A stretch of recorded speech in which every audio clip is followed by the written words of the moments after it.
What's up guys, and welcome back to another video. In today's video, I'm going to be counting down the top 10 games of the decade in my opinion. Now some of the picks on this list may be controversial, and sure, some of the picks on this list may be just because of nostalgia, but I don't care, and these are the top 10 games that, in my opinion, came out in this decade. There are two rules to this list, and the first rule is that I'm allowed to include as many games from a certain franchise as I want. There is only one franchise that is getting multiple representatives anyway, which is the Mario franchise, which has two platformers and a spin-off. But I hope you guys don't mind that, as everything else only has one game. Also, the second rule is that the game obviously must have come out from December 9th, 2009 to December 9th, 2020, because that is the day I'm recording this. So without further ado, let's get into it. At number 10, I'm putting a game that had me addicted to my Switch for the first month, 2 months, 3 months of having it, and that's The Legend of Zelda Breath of the Wild. The Legend of Zelda Breath of the Wild was so magical to me when I first played it. The world is so big. I'm pretty sure at one point I had heard that it was bigger than Skyrim's world. And I remember all the things that you could do to it. And I remember getting my butt kicked on the Great Plateau over and over again when I was first playing it. But then growing stronger as the game went on and earning the divine beast abilities and becoming more powerful on the land. I never 100%ed it. I always did all the side quests and all the shrine quests, but I never got all the Korok seeds, and that's one of the main problems I have with the game. The Korok seeds are not fun to collect. There are 900 of them in the game, and sure, when you're walking to a main objective and you see one, sure, it's fine. But when you're actually hunting for them and trying to get a piece of golden shit, it's not worth it. But other than that, I think the game is really good, and it's one of the 3 games on the Switch that I think you must buy. At this point, it's an unwritten rule. You have to own one of the 3 games on the Switch. All 3 of them are on this list, so I'm not going to mention them now. Let's get into the rest of the list. At number 9, I'm putting The Wonderful 101. Now, most of you might not even know what The Wonderful 101 is, but have you guys ever played Astral Chain or Bayonetta? Well, The Wonderful 101 was also made by them, and while the game looks a bit kiddie compared to Bayonetta and Astral Chain, which have demons and stuff, to me, it's my favourite Platinum Games game. I remember I played this game on my Wii U all the time, as it was a Wii U exclusive, and it's just really good action by Platinum Games. While Bayonetta tries to make you feel like a god and you're just slaying down all these demons, and then Astral Chain tries to make you feel like you're commanding this chained monster that's defeating all the bad guys. The Wonderful 101 puts you in the shoes of no one, really. You control 101 characters, and you can draw shapes on the gamepad to make these people morph into different weapons. For example, you can draw a line to make them turn into a sword or a gun, or you can turn them into a hand to punch stuff, and it gets really creative later in the game. We need a hammer to hit down a switch, and to the points where you need to scratch something, so you have to draw a claw.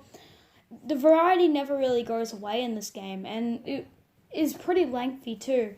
For me, it's probably one of the best Wii U games that the Wii U still has to offer that hasn't been ported to the Switch, to the point where I'm kind of surprised it hasn't been ported to the Switch, because when the Switch was a couple days from being released, Platinum Games released a picture on their Twitter, which was a picture of the Wonderful 101 characters holding Joy-Cons in their hands. I'm guessing that was hinting at Bayonetta, but Wonderful 101 still hasn't been released for the Switch. But I don't care, as the game is really fun, and if you still own a Wii U and haven't played this game yet, I highly recommend you do. It's actually really fun. So at number 8, we've got Mario Kart 8 / Mario Kart 8 Deluxe. I guess I'll be talking about the Deluxe version just because the battle mode is fixed. But, for me, this is probably the best selection of tracks in Mario Kart history. Normally, every Mario Kart game has some stinkers, but this game doesn't have too many bad tracks. So the track selection is already on point. In the original version of Mario Kart 8, the battle mode was horrible though, as you had to basically do battle mode, but it was on actual tracks and you could drive anywhere. But in Mario Kart 8 Deluxe, they actually made actual battle tracks. They made some really good battle tracks actually to make the battle mode really fun, and they added some new characters. So overall, I'd say that Mario Kart 8 Deluxe is definitely number 8 on this list, which is funny because it's also Mario Kart 8. But yeah, the game is really fun, and if you own a Switch or even a Wii U and don't have this game, get it. It's really fun, and it's definitely worth your money. At number 7, I'm putting a controversial one here: Fire Emblem Three Houses for the Switch. I was barely excited for this game going into it because I didn't really expect anything. I'm not really a full-on RPG fan. But then I put the game into my Switch, and 2 months later, it had 80 hours on. I had put 80 hours into it. I'd beaten 2 of the game's 4 storylines, and I was dying to go back in. And while I haven't gone back in for those 2 other storylines yet, I can tell why, because it's a story-based game. Switch broke, data didn't come back, but for those 80 hours I played, I finished the game twice. I'm happy with that, and I loved it. I loved every second of it, and I definitely would have done those other 2 if my Switch hadn't died on me and I had to get a new one and lose all my save data. But the game is still really fun, and yeah, if you own a Switch and you don't own this game and you're on the fence about it, guys, this game is my game of the year. So I hope you guys hear me on that, because this game is really good. At number 6, I'm putting Super Mario Odyssey. Now, the thing with these 3D Mario platformers is, Super Mario 64 was a giant world for all the people to explore. It was crazy for the time. And then Sunshine kind of made it a little bit linear, but the worlds were still sandbox worlds. And then Galaxy and Galaxy 2 had more linear levels. You'd select a star, and then you'd kind of just go on a set path to that star. And then obviously Mario 3D Land and Mario 3D World were totally linear. But with Super Mario Odyssey, they went back to the Super Mario 64 and Sunshine style of just being full-on sandbox worlds, and I couldn't be happier. I remember when I first got this game in 2017 and I put it in my Switch, I ate it all day just to beat it, and I wanted to beat it because as soon as I beat it, then that means I could travel to all the worlds that I'd just barely been in for probably like half an hour to an hour, explore them, find all the moons in them, and even the worlds that really weren't used enough, like the Cloud Kingdom and the Ruin Kingdom, was still fun to explore and find the 9 or 10 moons that were in those kingdoms. And just the game was really fun to play, and I remember just playing the game for ages, trying to find all the moons in some of the big kingdoms, like the Seaside and the Metro Kingdom. And I mean, and it's one of the only big games like this that I could play over and over again. It's just really fun to jump through all the worlds and just explore. And that's why it's number 6. And just like I said with Breath of the Wild, if you have a Switch, this is a must-buy. It's an unwritten rule at this point. Like I said with Breath of the Wild, you have to have 2 of the 3 games, and we'll mention the 3rd one later on this list. So at number 5, I'm putting the Phoenix Wright trilogy. Oh my god, this one is very controversial. Not only for the game, but just for the trilogy. I wish I could just say collection and put all 6, but that doesn't exist. And I am only going to, because I love this series and I wanted to include as much of it in this list as possible. So I added the trilogy. Now, the trilogy is kind of illegal here because when the games were first released, they were released in 2001, 2002, and 2003. But this HD trilogy came out in 2012. So I think it's legal. I'm going to put it in here just because this trilogy is so good, and I need to mention it because this is really good. The Phoenix Wright trilogy is just a really good story-based game. I've made videos on the first 4 games on my channel, and I'm not going to do the 5 and 6. I've played through them, but I kind of forgot what happened, just because the trilogy is so good. It's really fun to play, and even if you don't like story-based games like me and you go into this, the first game can drag on a little, but once you get to that 4th case on the first game, and then you continue on to the second game, which is a masterpiece, and then the 3rd game, which is just brilliant. You can't really go wrong with this. It's $40 on the Switch, and for that, I'd pay $40 for one of these games. But you're getting 3 of them. And if you enjoy them, then you can play 4, 5, and 6, which are all on mobile for $10 each. And these games are amazing. I really recommend this trilogy to you. And number 4, I'm putting Celeste. Now, Celeste is a rage game platformer, but it's not supposed to be. It's supposed to be a game about a girl. It's about depression. It has a really great story on it, and it can make you cry, the story. It didn't make me cry, but it's a very sad story about overcoming this mountain. And I wasn't sure whether I was going to put this game on the list at first, but then they released the Chapter 9 Farewell DLC, and I played it, and there was no doubt in my mind this game deserves to be not even on this list, but just high up on this list. This game is really good.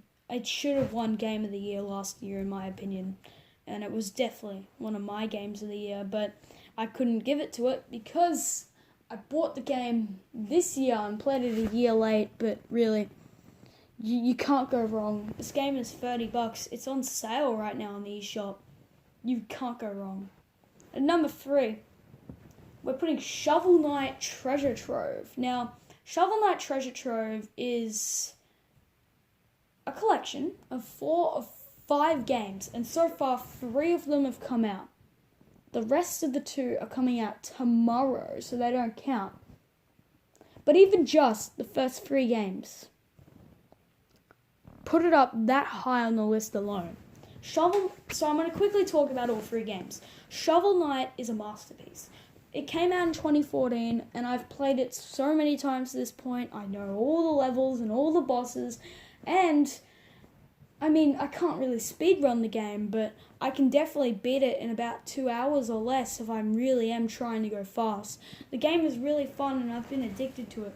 Finding all the collectibles and getting all of the song sheets for the bard, trying to get as much money as possible, getting all the upgrades, going to the mansion that's like an optional level with a secret boss. If you're playing the game on Xbox or PlayStation, you've got exclusive bosses like Kratos and the Battletoads. The game is really good. And then Plague of Shadows kind of takes it down a notch, where it's not as fun, but it's still really good. Plague Knight's movement options with his double jump burst thing and how he throws his potions can all be upgraded and changed, and that is the part of the game that makes it so good. How you can just use the potions, and there's so many different combinations with the potions, and which means there's so many different things you can do to just experiment in the game, let alone playing through all these new levels, which are really fun. And then the 3rd game, which is Spectre Knight, or Spectre of Torment, which just, the movement options in this game are out of this world. Some of the best movement options in a 2D side-scroller ever, in my opinion.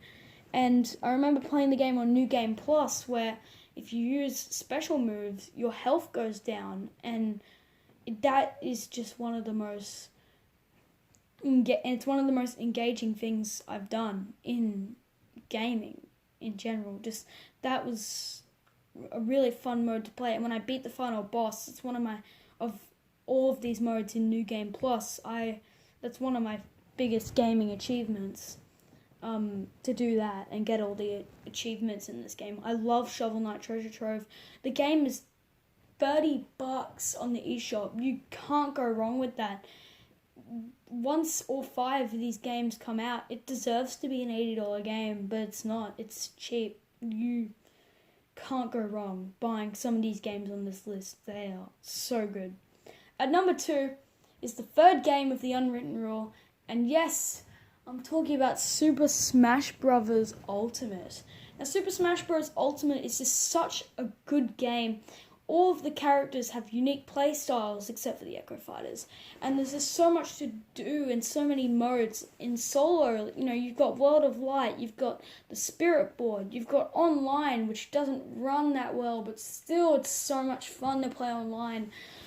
And just the fact that Smash is so much fun to play with friends, whether you're a casual player with items or you're competitive like I am with some of my friends, and we have so much fun just playing Smash together, and you can't go wrong playing Smash. And to me, it's my favourite game out of the 3 of the Unwritten Rule, which surprised me. I thought Odyssey would be, but Smash Ultimate just surprised me so much. And I remember the week before it came out was probably one of the slowest weeks of my life, just waiting to play Smash Ultimate. It looks so much better than the Wii U game, and it is. Once I went back to the Wii U game, and it was so slow compared to Ultimate, and it was just... I love Smash Ultimate. It's one of the best games I've ever played, but it does get beaten by one game, and that one game is number 1, Super Mario Galaxy 2. Now, Super Mario Galaxy 2, I remember going to a friend's place. I had the first game, and I saw my friend playing the game, and I'm like, I need this. So I got it, I picked it up, I played it, and then, oh my god, I've been addicted to this game for ages. I remember getting all 200. I remember after about ages of just trying to get all the green stars, and then going through the perfect run, which took me so many tries, and I got the 242 stars. It was my biggest gaming achievement when I finally got that final star in the perfect run. And just so many of the levels in Super Mario Galaxy 2 are fun. There's only a couple I can really nitpick, and that's the stupid level where you have to fireball the boxes, but really, this is one of the best games ever released. And if you have a Wii or a Wii U, especially a Wii U, just go onto the eShop and you can get Galaxy 1 and Galaxy 2 for just 26 Australian each. Really good games, but yeah, it's a really fun game. I really recommend it, and just all 10 games on this list, really good games, and just some of the best games of the decade, in my opinion. Like, sure, some games came close, but these 10 games, in my opinion, are the definitive top 10 of the decade, in my opinion. So I guess I'll see you guys next decade for next decade's list. I don't know what will be in there. Maybe Breath of the Wild 2. I hope you guys all enjoyed the video. If you guys did, remember to smash that like button. I'll see you guys in the next one. Bye.